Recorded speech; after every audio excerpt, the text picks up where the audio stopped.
The conference is an eye-opener for the different situations of Muslim-Christian dialogue coming from the different countries with their own specific characteristics. It was an eye-opener because not every country has the same experience.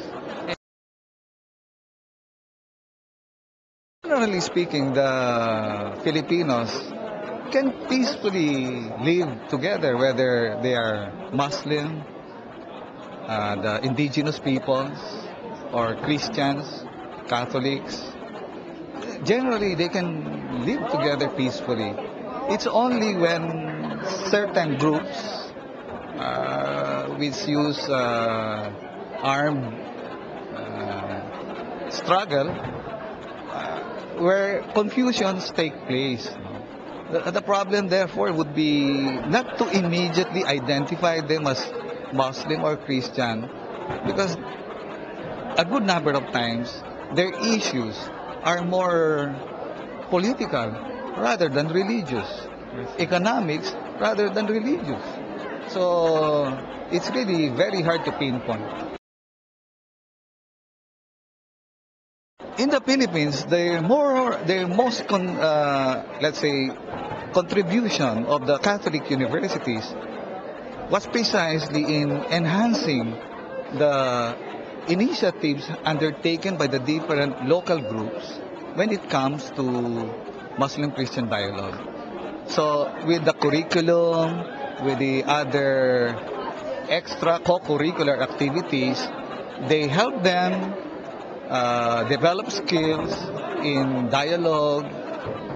They help them understand the situation by helping them study the different cultures of the different people involved and by understanding better the whole situation. The similarity, I think, is the problem of the land. So also in the Philippines, Muslims have been encountering the question and problem of land. However, I would say in our case, there is a long history that has to be understood and put in the proper perspective. For instance, in the Philippines, the land problem was not a problem in the early period of the indigenous peoples and even with the early Muslims, because their culture was such that they don't really have lands for their own. They look at the land as for everyone. They would call today this attitude or concept as history of our people. In the early times, they never looked at the land as a personal property.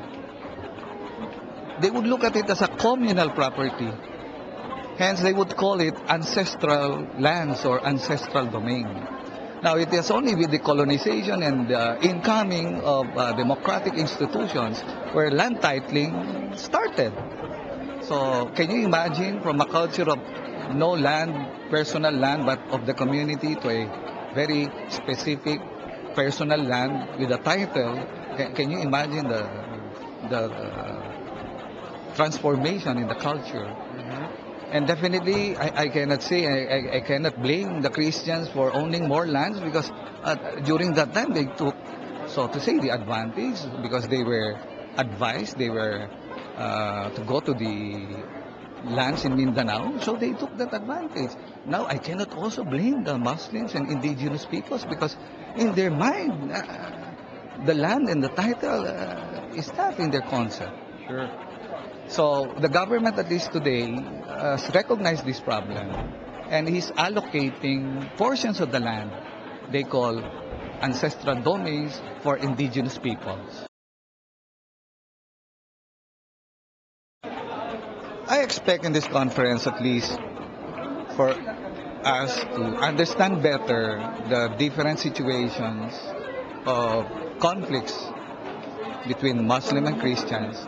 I expect that we better understand each other as Muslims and as Christians, and hopefully we can live better, peacefully, hand in hand, together, helping one another, overcoming those adjectives Muslim or Christian.